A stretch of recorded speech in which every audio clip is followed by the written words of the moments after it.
संसद का मॉनसून सत्र 21 जुलाई से शुरू हुआ है। आज मॉनसून सत्र का तीसरा दिन है और देखिए लगातार तीसरे दिन लोकसभा राज्यसभा में विपक्ष का जोरदार हंगामा। यही तस्वीर आज के तीसरे दिन भी उभरती हुई नजर आ रही है, जैसा कि पिछले 2 दिन हुआ है। इस बीच प्रधानमंत्री नरेंद्र मोदी आज सुबह 5 बजे ब्रिटेन के लिए रवाना हुए। 2 दिन के दौरे पर हैं। मॉनसून सत्र के बीच प्रधानमंत्री के विदेश दौरे को विपक्ष बड़ा मुद्दा बना सकता है, क्योंकि ऑपरेशन सिंदूर पर विपक्ष प्रधानमंत्री का सदन में जवाब चाहता है। विपक्ष के कई सांसदों ने मंगलवार यानी बीते कल लोकसभा राज्यसभा में स्थगन प्रस्ताव लाने के लिए नोटिस दिया। इस पे बिहार में वोटर लिस्ट के पुनरीक्षण के मुद्दे पर चर्चा की मांग की गई है। लेकिन इस सब के बीच सवाल यह है कि अगर हर दिन यूं ही हंगामा होता रहेगा तो फिर जो जनहित की योजनाएं हैं और उससे जुड़े जो बिल हैं वो सदन में पेश कब होंगे? हर चुनाव को जीतने के लिए भारतीय जनता पार्टी एक नई रणनीति बनाती है। आप कल्पना करिए 8 करोड़ वोट और 1 महीने में 1.5 महीने में आप पूरी नई वोटर लिस्ट बनाएंगे। यूपी के तमाम उदाहरण हम दे सकते हैं जहां पर इलेक्शन कमीशन आंख बंद कर करके रहा। और अब बिहार का चुनाव 1-1.5 महीने में नई वोटर लिस्ट बनना, तो इसलिए हम लोग उसके खिलाफ हैं। अभी लोकसभा चुनाव हुआ है, अगर जो डिलीट हुए होंगे या बढ़ गए घट गए होंगे एक अलग तरीका है, लेकिन आप वोटर लिस्ट नहीं बना रहे हो। इसका मतलब बीजेपी ने कोई तैयारी की है बहुत बड़े पैमाने पे बेईमानी करने की। देश का करोड़ों टैक्स मनी को आप लोग हंगामा करके बर्बाद कर रहे हैं, जवाब देना पड़ेगा। हम लोग सुबह से तैयार करके आते हैं, बिजनेस लेके आते हैं, चर्चा के लिए हम लोग तैयार हैं। आप लोग सदन का समय बर्बाद कर रहे हैं। ये सब हमारा जो कांग्रेस पार्टी और उनके कुछ साथियों ने जो 2 दिन से जो हंगामा कर रहे हैं, मैं इसका खंडन करना चाहता हूं। माना यह जा रहा है कि मॉनसून सत्र का आज तीसरा दिन भी हंगामेदार होने जा रहा है, क्योंकि विपक्ष ने आज संसद से सड़क तक प्रदर्शन की तैयारी बड़ी की है। ऐसा मैं क्यों बता रही हूं, आपको बता देते हैं। दरअसल इंडिया गठबंधन का सरकार के खिलाफ जोरदार प्रदर्शन करने की आज बड़ी तैयारी है। संसद भवन से लेकर विजय चौक तक ये प्रदर्शन का प्लान जो विपक्ष के सांसदों ने बनाया। इंडिया गठबंधन की रणनीति आज के लिए ये है कि सांसद जो हैं वो काले कपड़ों में पहुंचेंगे संसद भवन परिसर, और अगर अनुमति नहीं मिलेगी तो फिर मकर द्वार पर काले कपड़ों में प्रदर्शन करने की तैयारी है। सीधे आपको लेकर चलते हैं, क्या कहना है इस वक्त कांग्रेस अध्यक्ष मल्लिकार्जुन खड़गे, सुनते हैं। लेकिन हुआ क्या, वो हमेशा तो आरएसएस और बीजेपी को इतना डिफेंड करते थे, शायद ही वो खुद आरएसएस और बीजेपी के लोग नहीं करते थे। इतना उनका यानी निष्ठा, लॉयल्टी उनके साथ थी। तो ऐसे वक्त में उन्होंने जो राजीनामा दिया है, इसके पीछे क्या है, कौन है और इसका कारण क्या है, देश को बताना चाहिए। क्योंकि देश के लोग ये जानते हैं कि 140 करोड़ जनता के आप प्रतिनिधित्व करते हैं, तब आपको एक काम करना चाहिए कि आपको दुनिया को या देश को, लोगों को बताना चाहिए। आरएसएस प्रमुख मोहन भागवत ने कहा है कि सभी समस्याओं का एकमात्र समाधान है भारतीयता, और भागवत ने पढ़ाए जाने वाले इतिहास पर भी सवाल उठाए।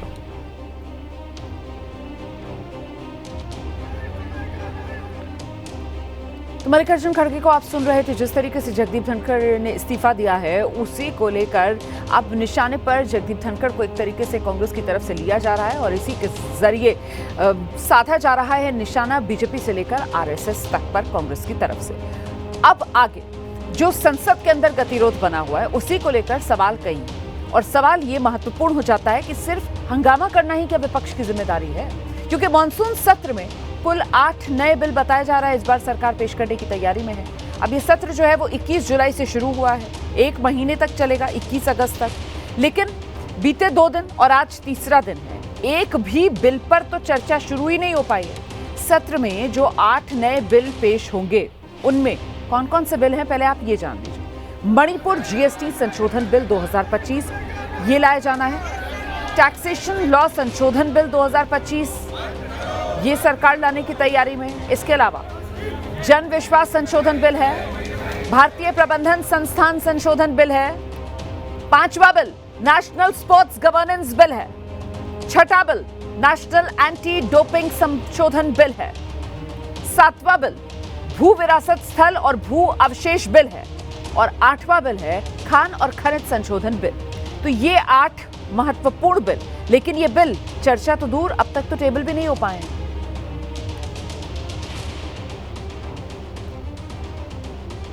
तो कुल मिलाकर आज तीसरा दिन है मॉनसून सत्र का संसद की। 21 जुलाई से मॉनसून सत्र शुरू हुआ है, 21 अगस्त तक चलेगा और ऐसे में इसमें कुल 21 ही कामकाजी दिन हैं जिसमें संसद को काम करना है। उसमें से 2 दिन तो जाया हो चुके हैं, बचे 19 दिन और ऐसे में आज मॉनसून सत्र का तीसरा दिन भी हंगामे की भेंट चढ़ने के पूरे आसार हैं।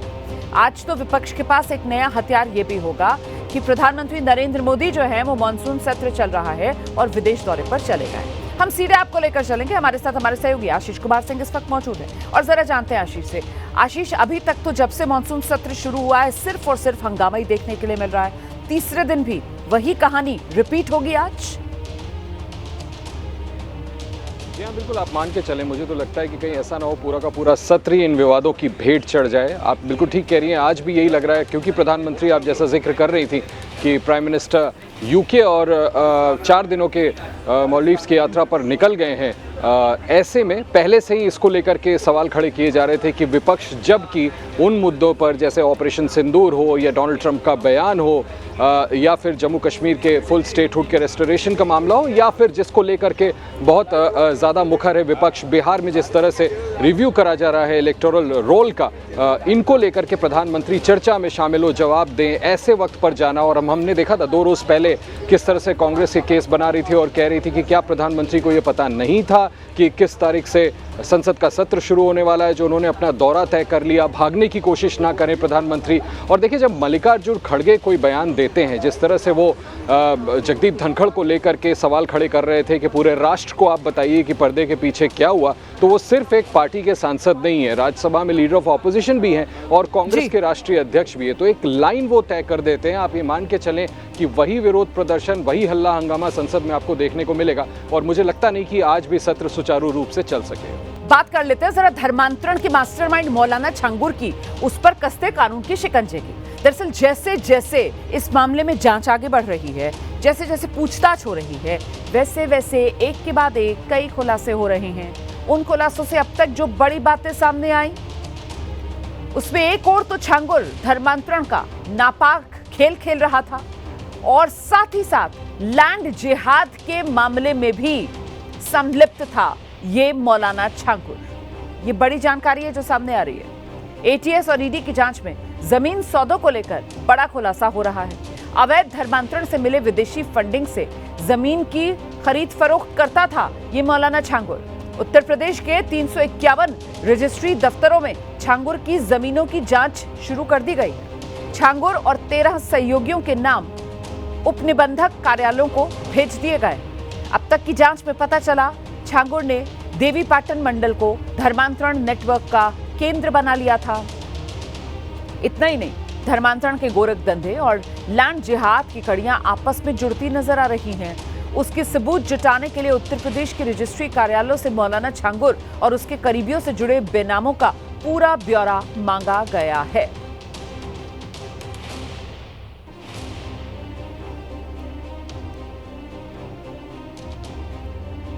तो छांगुर के लैंड जिहाद का पर्दाफाश करने के लिए उत्तर प्रदेश के 351 रजिस्ट्री दफ्तरों में अब जांच शुरू कर दी गई है। इसी के तहत 13 नाम की लिस्ट भेजी गई है और इनमें सबसे पहला नाम तो जमालुद्दीन शाह उर्फ मौलाना छांगुर का ही है। उसके बाद उसकी करीबी नीतू उर्फ नसरीन और महबूब का नाम है। साथ ही नवीन रोहरा उर्फ सबीहा का नाम है। नवीन उर्फ जमालुद्दीन का नाम है। मोहम्मद सबरोज रशीद का नाम है। साथ ही ईदुल इस्लाम का नाम है, रमजान का नाम है। तो ये एक के बाद एक नाम, इन्हीं के इर्द गिर्द जांच अब सिमटती हुई नजर आ रही है। राजेश उपाध्याय और संगीता देवी अपना घर के प्रोपराइटर वलीउद्दीन से जुड़े बेनामों का भी ब्यौरा मांगा गया है। तो ईडी विस्तार से अब जांच में जुटी हुई है, एटीएस विस्तार से अब जांच में जुटी हुई है। सीधे आपको लेकर चलेंगे, हमारे साथ हमारे सहयोगी विवेक इस वक्त मौजूद हैं और जरा विवेक से ही ये समझ लेते हैं कि विवेक बताइए जरा किस तरीके से धर्मांतरण का ये नेटवर्क, और अब तो सामने आ रहा है वो लैंड जिहाद का एंगल भी, इसमें किस तरीके से जुड़ रहा है ये लैंड जिहाद वाला एंगल, विवेक? देखिए, बिल्कुल धर्मांतरण का तो एक बड़ा नेक्सस था ही था, पर ये छांगुर का लैंड जिहाद का भी अपने आप में एक बड़ा नेक्सस था। और कई ऐसे केसेस निकल के सामने आ रहे हैं जिसमें पिछले 1.5 से 2 दशक में कई ऐसे पीड़ित निकल के सामने हैं जिसमें छांगुर और उससे जुड़े हुए जो लोग हैं, वो लोगों की जो बेशकीमती संपत्तियां हैं, बेशकीमती जो ज़मीनें हैं, उसको अवैध तरीके से अपने नामों पर या कम दामों पर या किसी अपने लोगों के नाम पर उनका मंतांतरण करके अपने नामों पर जो ज़मीनें हैं वो ट्रांसफ़र करा लेते थे और उसके बाद उनको उल-जलूल दामों पर बेचने का जो सिलसिला है वो चल रहा था। कई ऐसी ज़मीनें जो सस्ते दामों पर लोगों से ली गई, उसके बाद बिना आवासी कराए उस पर जो प्लॉटिंग का काम है वो कर रहा था। और इसमें छांगुर के साथ साथ 13 कुल लोग हैं जिनको लेकर के फ़िलहाल जो नामों का खुलासा हुआ है, और अब जो ईडी की टीम है और एटीएस की टीम है उसमें इन नामों को लेकर के उत्तर प्रदेश के जो 351 रजिस्ट्री ऑफिसेज हैं वहाँ पर इनके नामों को भेजा है कि इनके नामों के ऊपर पिछले 2 दशक में कितनी ऐसी रजिस्ट्रियाँ हुई हैं, उनका जो ब्यौरा है वो निकालने की जो बात है वो कही गई। आपको बता दें कि बलरामपुर, उतरौला, गोंडा, इसके आसपास के जिलों के समेत अगर पश्चिमी उत्तर प्रदेश की भी बात करें, गाजियाबाद, नोएडा, यहाँ के भी तमाम पीड़ित निकल के सामने आ रहे हैं जो बता रहे हैं कि छांगुर और उसके गुर्गो जो हैं वो पिछले कुछ सालों में ज़मीनों को अवैध तरीके से उन्होंने हथिया लिया था और इन ज़मीनों पर धर्मांतरण के अलावा बाकी जो काम है वो भी किए जाते थे। तो फिलहाल ये एक बड़ा मामला लैंड जिहाद का निकल के सामने आया है। अगर आपको 2 दिन पहले की बात बताएं तो 2 दिन पहले एक ऐसे पीड़ित निकल के सामने जिन्होंने बताया कि एक व्यक्ति की 100 करोड़ रुपए की संपत्ति अवैध तरीके से छांगुर के गुर्गों ने अपने नाम पर करवा ली और उसके बाद उसको औने पौने दामों पर बेच लिया। जिन ज़मीनों की कीमत जिन ज़मीनों की कीमत जो कीमतें जिनकी ज़्यादा हैं उनको बहुत ही कम दामों में उनको लिया गया। इस तरीके के जो आरोप है वो लगे हैं और अब फिलहाल उसकी जांच है वो शुरू हो चुकी है। जी आप रहिए मेरे साथ, में लौटूंगी आपके पास। तो कुल मिलाकर धर्मांतरण के नेटवर्क से किस तरीके से ये लैंड जिहाद का मामला अब जुड़ता नजर आ रहा है, इसी को लेकर विस्तार से हमारे सहयोगी विवेक जानकारी दे रहे थे। इस बीच एक बड़ी खबर है, आज मौलाना छांगुर के भतीजे के अवैध मकान पर बुलडोजर चल सकता है। आप जानते हैं इस भतीजे का नाम सबरोज है और उसका जो मकान है वो सरकारी जमीन पर बना हुआ है। इसकी पैमाइश की गई है और उसके बाद नोटिस जारी कर दिया गया था। मियाद नोटिस जारी हुए आज खत्म हो रही है, लिहाजा प्रशासन ने बुलडोजर वाली कार्रवाई की पूरी तैयारी कर ली है।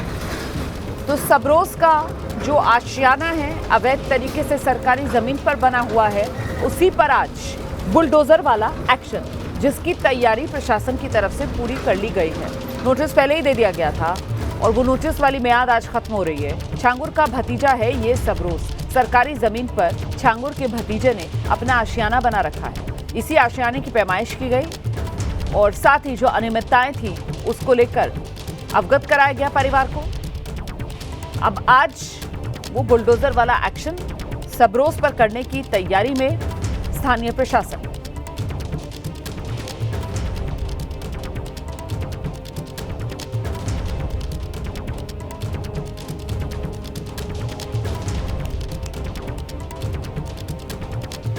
छांगुर का जो छल लोक है इसकी जांच के लिए यूपी एटीएस अब पूरी तरीके से एक्शन में है।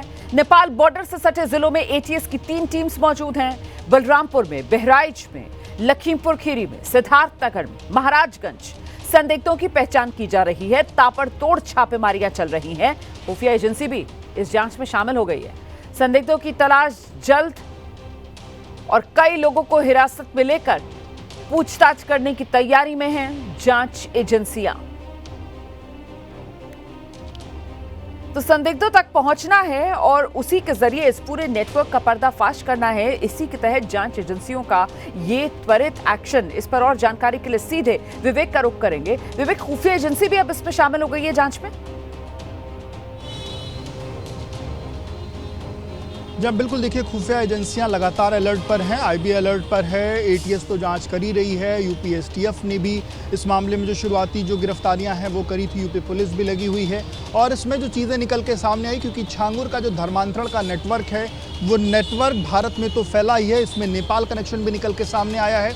और नेपाल कनेक्शन के साथ साथ जो नेपाल बॉर्डर के लिए नेपाल बॉर्डर एरियाज़ के जो ज़िले हैं भारत में, वहाँ पर ये जो एजेंसियां उनको ये पता चला है कि यहाँ पर भी एक बड़ा नेटवर्क है जो छांगुर के लिए काम करता था, धर्मांतरण के लिए काम करता था। लोगों को बरगलाने में इन लोगों का अपना एक बड़ा योगदान था, क्योंकि जो हज़ारों की संख्या में लोगों को धर्मांतरण जिनका कराया गया है उसमें इन जगहों के लोगों की एक बड़ी संलिप्तता थी। और अब जो एजेंसियां हैं, क्योंकि छांगुर एक हफ्ते तक रिमांड पर रहा है, छांगुर से तमाम जो जानकारियाँ वो निकल के सामने आई हैं और उसमें इन बॉर्डर एरियाज़ के कुछ मदरसों के भी नाम जो हैं वो निकल के सामने आए हैं। इसके अलावा तमाम ऐसे तथ्य भी निकल के सामने आए हैं जो नेपाल से जुड़े हुए जो लोग थे और वो किस तरीके से इन बॉर्डर एरियाज़ में वो आते जाते थे, कैसे फंडिंग जो है वो आती जाती थी और कैसे जिन लोगों को बरगलाया जाता था उन तक कैसे पैसे पहुंचाए जाते थे या पैसों का क्या लेन देन था। ये तमाम ऐसी चीज़ें हैं जो निकल के फ़िलहाल एजेंसीज़ के पास जो जानकारियाँ वो निकल के सामने। और इसी कड़ी में अब अलग अलग जो टीमें हैं वो बॉर्डर एरियाज़ पर जो अलग अलग ज़िले हैं, 7 ज़िले, उन पर लगातार डेरा डाले हुए हैं पिछले 2-3 दिनों से और इन पर जो जाँच है वो लगातार जारी है। और अगले कुछ दिनों में कई लोगों के हिरासत में लेकर पूछताछ करने की जो सूचना है वो हमारे सूत्र बता रहे हैं, क्योंकि अपने आप में एक बड़ा नेटवर्क का भंडाफोड़ पिछले दिनों यूपी एटीएस ने किया था और अब उसके तह तक पहुंचने की कोशिश एटीएस की जारी है और उसी कड़ी में ये धरपकड़, ये छानबीन, ये सब कुछ हो रहा है। जी मैं लौटूंगी आपके पास, विवेक रहिए हमारे साथ। तो देखिए किस तरीके से अब इस नेटवर्क का पूरा जो काला चिट्ठा है वो सामने लाने के लिए गहराई से जांच चल रही है। इस बीच बड़ी खबर आपको बताते हैं, धर्मांतरण का ये आरोपी जो अब्दुल रहमान है उसके बारे में जानकारी आ रही है। आगरा पुलिस उससे लगातार पूछताछ कर रही है और उधर कई अहम खुलासे हो रहे हैं। तो देखिए ये 2 अलग अलग नेटवर्क हैं, एक मौलाना छांगुर वाला और दूसरा ये अब्दुल रहमान वाला। इससे जुड़ी बड़ी खबर आपको बता देते हैं। धर्मांतरण के आरोपी अब्दुल रहमान ने कई खुलासे कर दिए हैं। पुलिस से पूछताछ में अब्दुल रहमान ने कई राज उगले हैं। स्लीपर सेल की तरह छिपकर धर्मांतरण करवाता था आरोपी, नाबालिग लड़के लड़कियों को निशाना बनाता था आरोपी, इंतजार करता था कि वो कब 18 साल के हों और उसके बाद फिर उनका धर्म परिवर्तन कराया जाता था, लेकिन निशाना जब वो नाबालिग होते थे तभी बना लिया जाता था।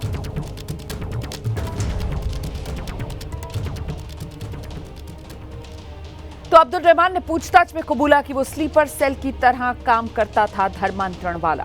सोशल मीडिया के जरिए लोगों को वो शिकार बनाता था। 18 साल के होने से पहले लड़के लड़कियां उसके निशाने पर रहते थे, जिनका ब्रेन वॉश वो शुरू करता था। मुस्लिम लड़के लड़कियों को उनके पीछे लगाता था। जब लड़के लड़कियां 18 साल के हो जाते थे तो फिर उन्हें प्रलोभन दिया जाता था। प्रलोभन देकर मस्जिद में कलमा पढ़वाकर उनका निकाह करवा देते थे। सीधे आपको लेकर चलेंगे, हमारे साथ हमारे सहयोगी सुशील इस वक्त मौजूद है और जरा सुशील से ही ये जानते हैं। सुशील, मतलब बाकायदा स्लीपर सेल की तरह धर्मांतरण का ये नेटवर्क, ये तो अपने आप में बड़ा राज है जो इस अब्दुल रहमान ने उगला है। बताइए जरा किस तरीके से जो नाबालिग लड़के लड़कियां हैं उन्हीं को टारगेट पर रखकर ब्रेन वॉश का सिलसिला शुरू होता था, फिर उनके 18 साल मतलब बालिग होने का इंतजार होता था और बालिग होने के बाद उन्हें फौरन कन्वर्ट करवा दिया जाता था। सुशील। बिल्कुल रुमाना, एकदम आप सही कह रही हैं। जिस तरह से अभी इस पूरे मामले में आगरा पुलिस पूछताछ कर रही है, उस पूछताछ में अब्दुल रहमान ने ऐसे चौंकाने वाले खुलासे किए हैं जो वाकई अपने आप में कई सवाल खड़े करते हैं कि किस तरह से ये पूरा सिंडिकेट काम करता था। सोशल मीडिया पर जो युवा लड़के हैं जो बालिग नहीं होते हैं उनको टारगेट किया जाता था। उसके बाद एक ग्रुप उनके पीछे लगता था जो बाकायदा इस्लाम को लेकर उनका ब्रेन वॉश करता था। इंस्टाग्राम और फेसबुक पर ये पूरा सिंडिकेट काम करता है और जब वो लड़के 18 साल के हो जाते हैं तो मुस्लिम लड़के और लड़कियों को जो अब्दुल रहमान से ताल्लुक रखते हैं उनके पीछे भेजा जाता है और वो बाकायदा देखते हैं कि क्या अब ये समय सही है कि जब इनको अपनी कम्युनिटी से जोड़ा जाए। उसके बाद अब्दुल रहमान की एंट्री होती है, वो एक एजेंट को भेजता है। एजेंट ये तय करता है उन व्यक्तियों से मिलके, उन बच्चों से मिलके कि क्या ये सही समय है कि इनको अब अपने इस सिंडिकेट में जोड़ा जाए या नहीं जोड़ा जाए। और उसके बाद जब ये तय हो जाता है, उस एजेंट के द्वारा हरी झंडी दे दी जाती है, तब अब्दुल रहमान उन अपने जो स्लीपर सेल के जुड़े हुए लोग हैं उनके साथ मिलकर इस पूरे सिंडिकेट को अंजाम देता है। उन्हें मस्जिद में बुलाता है, उन्हें लालच देता है और उसके बाद उन्हें कलमा पढ़वाता है। मौलाना सिद्दीकी के द्वारा तमाम जो लिटरेचर आगरा पुलिस को मिला है उन लिटरेचर्स को वो देता है। सबसे बड़ा खुलासा तो रोमाना ये है कि जो लड़की रोहतक से रेस्क्यू की गई उसने बताया कि बाकायदा उसके घर में उसको बंधक बनाया गया था और जबरन नमाज पढ़ने के लिए बार बार कहा जाता था। तो आप समझ सकती हैं कि किस तरह से ये पूरा धर्मांतरण का रैकेट चलता था। अब्दुल रहमान ने खुद ये बात मानी है कि वो स्लीपर सेल की तरह काम करता था। वो छुपकर समाज में लोगों को टारगेट करता था और जो गरीब तबके के लोग हैं, जो युवा हैं, उनका ब्रेन वॉश करता था। और ब्रेन वॉश करने के पीछे की वजह बताया गया है कि सोशल मीडिया पर ये गैंग बहुत ज्यादा एक्टिव है, इंस्टाग्राम पर एक्टिव है और वो कहीं ना कहीं फेसबुक से बच्चों के साथ जुड़ते हैं और उसके बाद एक पूरी कम्युनिटी इस पूरे तरीके से काम करती है, उनको रेडिकलाइज करती है, उनका ब्रेन वॉश करती है और बाकायदा समय समय पर रोमाना टेस्टिंग भी करती है कि क्या समय है, क्या उनका ब्रेन वॉश हो रहा है या नहीं हो रहा है। तो आप समझ सकती हैं कि किस तरह से अब्दुल रहमान का ये धर्मांतरण का सिंडिकेट चल रहा है। आगरा पुलिस की पूछताछ में ये भी बताया गया है धर्मांतरण का सिंडिकेट या फिर धर्मांतरण का ये स्लीपर सेल, इसको कुछ भी नाम दिया जा सकता है क्योंकि राज तो खुद अब्दुल रहमान उगल रहा है। धर्मांतरण के मामले में आगरा पुलिस ने अब्दुल रहमान के घर से लेकर रोहतक तक जिस युवती को रेस्क्यू किया ना, उसके परिजनों से एबीपी न्यूज ने विस्तार से बातचीत की है। कैसे उनकी बेटी धर्मांतरण के आरोपी के इस चंगुल में फंसी थी वो आप सुनिए। आपको आपकी लड़की मिल गई, फिलहाल आप कैसा महसूस कर रहे हैं? सर हमारी बच्ची हमें मिल गई, हम तो बहुत ही अच्छा फील कर रहे हैं और बहुत खुश हैं जो उन लोगों के चंगुल से हमारी लड़की निकल पाई है।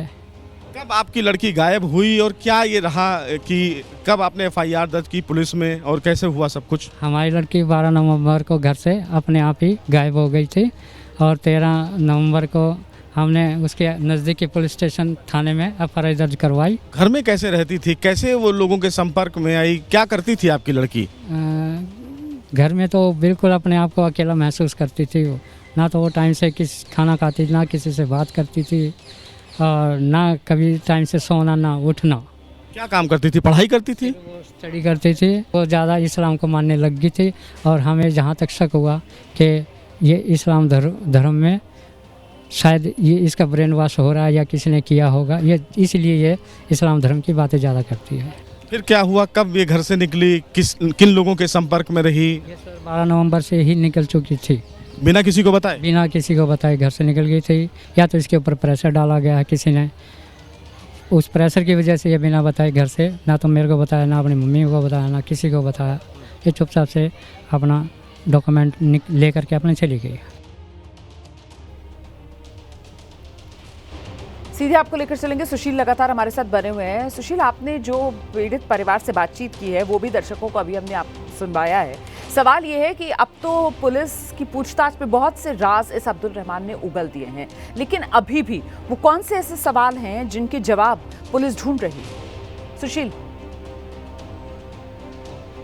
बिल्कुल रुमाना, देखिए सबसे बड़ी बात है कि जो हमें सूत्रों से जानकारी मिली है उस जानकारी के मुताबिक एक और अरेस्टिंग आगरा पुलिस के द्वारा की गई है, जिनको आज कोर्ट में पेश भी किया जाएगा। और ये बताया जा रहा है कि जो लड़का अरेस्ट हुआ है उसका इस पीड़ित लड़की के साथ संबंध है और वो भी कन्वर्टेड है। तो ये तमाम जो सिंडिकेट है उसकी तलाश फिलहाल आगरा पुलिस कर रही है। और सबसे बड़ी बात है कि इस सिंडिकेट के तार जो रुमाना है वो विदेशों से जुड़े हुए हैं, बाकायदा सबके काम तय हैं, सबको फंड आता है। आयशा और अब्दुल रहमान की करीबियां इतनी थी कि वो अब्दुल रहमान जो भी आयशा से कहता था, जिसको गोवा से गिरफ्तार किया गया था, जिसका एसएम कृष्णा नाम था, वो भी मध्य प्रदेश की रहने वाली थी, उसने कहा कि जिस तरह से अब्दुल रहमान हमें बोलते थे हम उस तरह से काम करते थे। और ये सिंडिकेट रुमाना पूरे देश भर में फैला है। तो आप सोच सकती हैं कि किस तरह से ये पूरा स्लीपर सेल काम करता है। सब की टीमें गठित की गई हैं कि कौन लड़कों को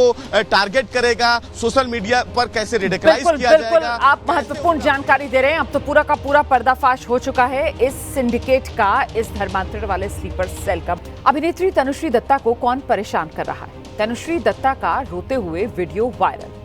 तनुश्री ने पुलिस बुलाई और मदद की गुहार लगाई।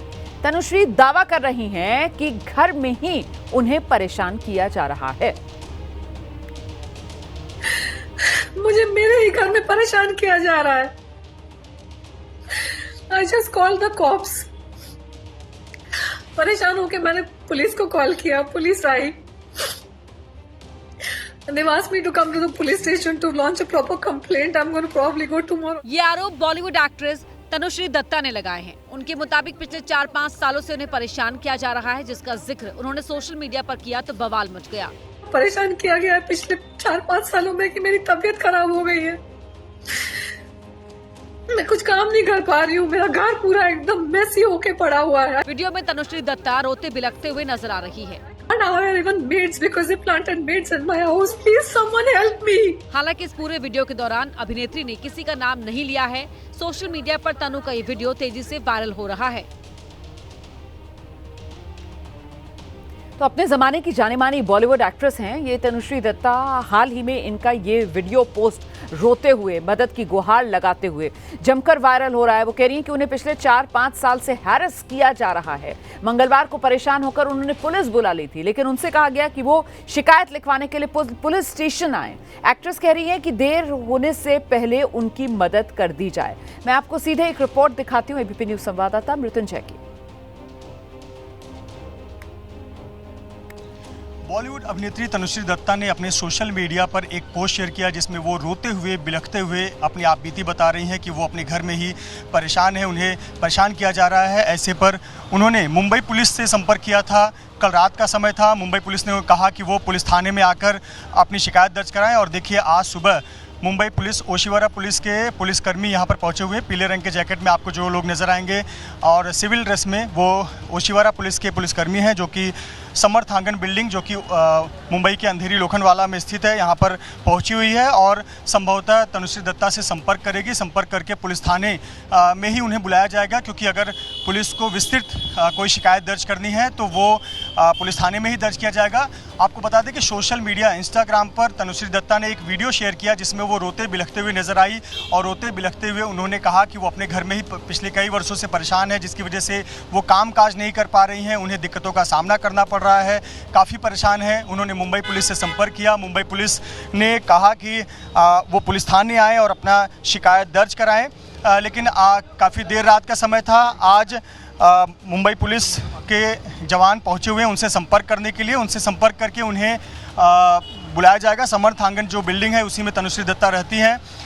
पुलिस उन्हें बोलेगी कि वो पुलिस थाने आए, ओशिवारा पुलिस स्टेशन में पहुंचे और वहां पर अपनी बात कहें, ताकि आगे की जो भी कानूनी कार्रवाई, कानूनी प्रक्रिया है वो मुंबई पुलिस कर सके। तो ये पूरा वाकया उनके घर पर ही घटित हुआ, जिसमें उन्होंने 2 वीडियो शेयर किए हैं। एक वीडियो में वो रोती बिलखती नज़र आ रही हैं, काफ़ी तकलीफ़ में नज़र आ रही हैं और उन्होंने कहा है कि वो कई वर्षों से परेशान है, इस वजह से वो काम नहीं कर पा रही हैं। और दूसरे वीडियो में उन्होंने अंधेरे का एक वीडियो है जिसमें घर के बाहर कुछ आवाज़ें आ रही हैं और उस आवाज़ को शेयर किया है। क्या वो बताना चाहती हैं कि कोई उन्हें बाहर से परेशान कर रहा है। यही आप बीती उन्होंने सोशल मीडिया पर साझा की और अब वो पहुंची अपने घर पर ही है। मुंबई पुलिस, ओशिवारा पुलिस की टीम यहाँ पर उनसे संपर्क करने के लिए पहुंची है, ये बताने के लिए कि मुंबई पुलिस उनका सहयोग करेगी। वो अपनी शिकायत, जो भी शिकायत है वो पुलिस थाने में आकर दर्ज कराएं और पुलिस ये भी देखेगी अगर उनकी स्थिति पुलिस थाने में आने की नहीं है तो हो सकता है महिला पुलिस कर्मचारी पहुँचे अंधेरी के समर्थांगन बिल्डिंग में और यहाँ आकर तनुश्री दत्ता का बयान दर्ज करें और आगे जो भी उचित कार्रवाई होगी वो मुंबई पुलिस करेगी। कैमरामैन आसिफ खान के साथ मृत्युंजय सिंह, एबीपी न्यूज़, मुंबई। और आइए सीधे आपको लेकर चलेंगे, हमारे साथ हमारे सहयोगी सूरज ओझा इस वक्त मौजूद हैं और जरा सूरज से ही जानते हैं। सूरज, कुछ पता चल पा रहा है आखिरकार ये पूरा का पूरा मामला है क्या? देखिए, मेरी खुद मुंबई पुलिस के सीनियर अधिकारियों से बातचीत हुई, जिन्होंने बताया कि वो आज तनुश्री दत्ता के घर जाएंगे। तो जैसा कि मृत्युंजय सिंह की हम रिपोर्ट देख रहे थे कि पुलिस की टीम तनुश्री दत्ता के घर पहुंची है, लेकिन पुलिस अब भी इस बात से अनजान है कि आखिर तनुश्री दत्ता के साथ हुआ क्या, और इसी वजह से पुलिस ने उन्हें कहा कि आप विस्तार से पूरी बात बताएं, पुलिस को समझाएं कि आखिर क्या हुआ है, क्योंकि अपने पूरे वीडियो में भी उन्होंने किसी का नाम नहीं लिया, सिर्फ यही कह रही हैं कि उन्हें परेशान किया जा रहा है।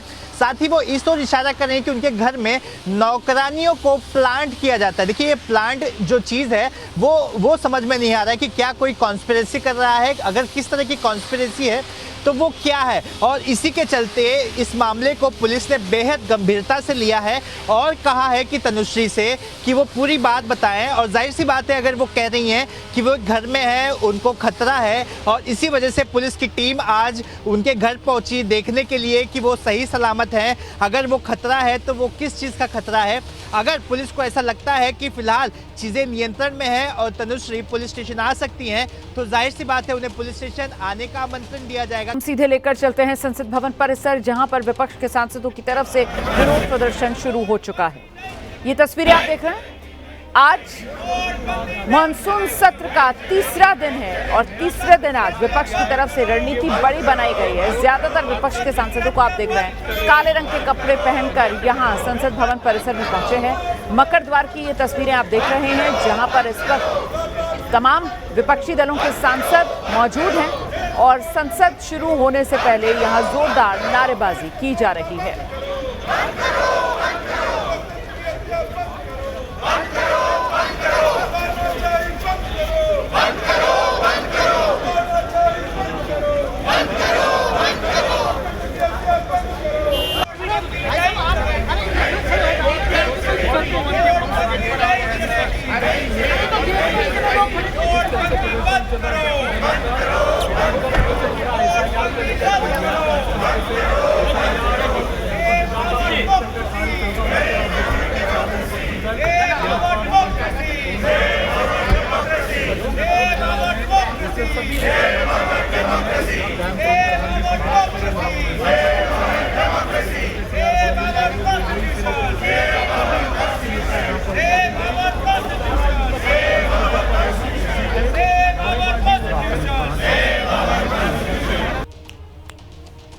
तो आप सुन रहे हैं save our democracy, save our constitution, तानाशाही बंद करो, ये वो नारे हैं जो सांसद लगा रहे हैं। विपक्षी दलों से जुड़े ये सांसद या तो काले कपड़े पहने हुए हैं या फिर बाजू पर काली पट्टी बांधी हुई है। ये देखिए, इस अंदाज में आज विपक्षी दलों के सांसद संसद भवन परिसर पहुंचे हैं। काली पट्टियां या तो बाजू पर बंधी हुई नजर आ रही हैं या फिर काले रंग के कपड़े पहने हुए हैं। विरोध करने के लिए, विरोध दर्ज कराने के लिए ये काले रंग का सहारा लेते हुए तमाम विपक्षी दलों के सांसद निशाने पर सरकार को लेते हुए, और ऐसे में मुद्दे कई हैं जिसको लेकर ये सांसद सदन में सीधे चर्चा की मांग कर रहे हैं, जिस पर सरकार का रुख बार बार सामने आ रहा है कि सरकार हर मुद्दे पर चर्चा के लिए तैयार है। लेकिन दूसरी तरफ आपको बता दें कि जो पक्ष और विपक्ष है उसके बीच सहमति बन नहीं पा रही और चर्चा हो नहीं पा रही। तो एक तरफ तो संसद भवन परिसर की तस्वीरें आप देख रहे हैं, जहां सांसद जो हैं वो एक दूसरे के बाजुओं पर काली पट्टी बांध रहे हैं, और वहीं दूसरी तस्वीर जो आप देख रहे हैं उसमें भी आपको ज्यादातर काले रंग के कपड़ों में ही सब नजर आ रहे हैं। ये दरअसल बिहार की तस्वीर है। बिहार विधानसभा में भी आज एक बार फिर काले रंग के कपड़े पहनकर आरजेडी और अन्य विपक्षी दलों के विधायक पहुंचे हुए हैं, और वहां पर जो बिहार में चुनाव आयोग SIR special intensive revision voter list की करा रहा है, उसी को लेकर विरोध कर रहे हैं। तो ये दोनों तस्वीरें आप देख रहे हैं, बिहार से लेकर दिल्ली तक किस तरीके से विरोध प्रदर्शन हो रहा है। सीधे आपको लेकर चलेंगे, हमारे साथ हमारे सहयोगी दीपक रावत इस वक्त मौजूद है। संसद भवन परिसर में मकर द्वार से लेकर विजय चौक तक सांसदों ने मार्च का भी ऐलान किया था विरोध करने के लिए। सीधे जानते हैं दीपक से, क्या है अपडेट अभी का दीपक?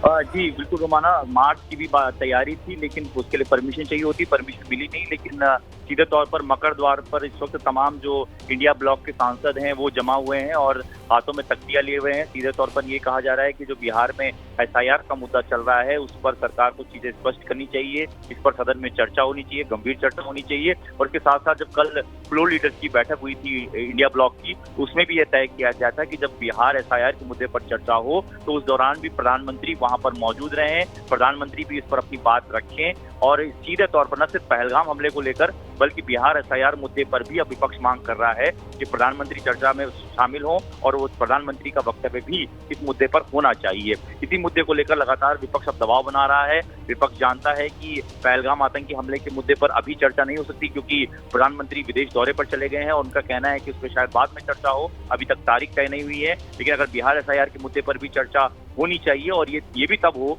जब प्रधानमंत्री शामिल हो। तो यही वजह है कि आज कुछ लोग काले कुर्ते पहनकर आए हैं, कुछ लोग वो हाथ में ब्लैक बैंड पहना हुआ है, सीधे तौर पर विरोध दर्ज कराया जा रहा है। लगातार ये कहा जा रहा है कि गलत तरीके से लोगों के वोट काटे जा रहे हैं, लोकतंत्र की हत्या की जा रही है। सबने प्ले कार्ड लिए हुए हैं और तमाम जो सांसद हैं इंडिया ब्लॉक के अलग अलग पार्टियों के वो यहाँ पर मौजूद हैं और लगातार सरकार के खिलाफ विरोध प्रदर्शन कर रहे हैं। बिल्कुल, तो तस्वीरें लगातार देख रहे हैं हम और ऐसे में इंडिया गठबंधन के ये तमाम सांसद आज विरोध दर्ज कराने के लिए देखिए या तो काले कपड़े पहनकर आए हैं या फिर काली पट्टियां वहां पर तैयार हैं। जो विपक्षी दलों के सांसद पहुंच रहे हैं उनकी बाजुओं पर काली पट्टियां बांधी जा रही हैं। सीधे आपको लेकर चलेंगे, हमारे सहयोगी आशीष कुमार सिंह इस वक्त हमारे साथ मौजूद है। आशीष, कुल मिलाकर विपक्ष की तरफ से आज मानसून सत्र के तीसरे दिन के लिए भी तेवर कह लीजिए आप, नैरेटिव कह लीजिए आप, सेट है। जी हाँ, बिल्कुल। इंडिया अलायंस ने कल ही ये तय किया था कि आज सुबह 10:30 बजे संसद परिसर से लेकर बाकायदा विजय चौक तक का मार्च होना था, लेकिन फिलहाल बारिश की वजह से उन्होंने अपनी स्ट्रैटेजी बदली थी। और अभी आप देख रही है तस्वीरें कि संसद में किस तरह से विरोध प्रदर्शन चल रहा है। बिल्कुल ठीक कह रही हैं आपकी, विपक्ष का बिल्कुल ये स्ट्रैटेजी तय है कि किसी भी कीमत पर वो सरकार को शांत नहीं बैठने देगी। और तमाम मुद्दे हैं, चाहे वो जगदीप धनखड़ का इस्तीफा हो, क्या उन पर कोई दबाव था कि नहीं था, किन कंपल्शंस में उन्होंने इस्तीफा दिया, बाकी जो मुद्दे लगातार विपक्ष उठा रहा है। आज देखें आप, जयराम रमेश ने फिर सेशन शुरू होने के कुछ देर पहले ट्वीट करके ये सवाल खड़ा कर दिया कि अब तो सिल्वर जुबली हो गई, अब तो 25वीं बार डोनाल्ड ट्रंप ने वही क्लेम कर दिया कि उन्होंने भारत और पाकिस्तान के बीच सीज फायर कराया था।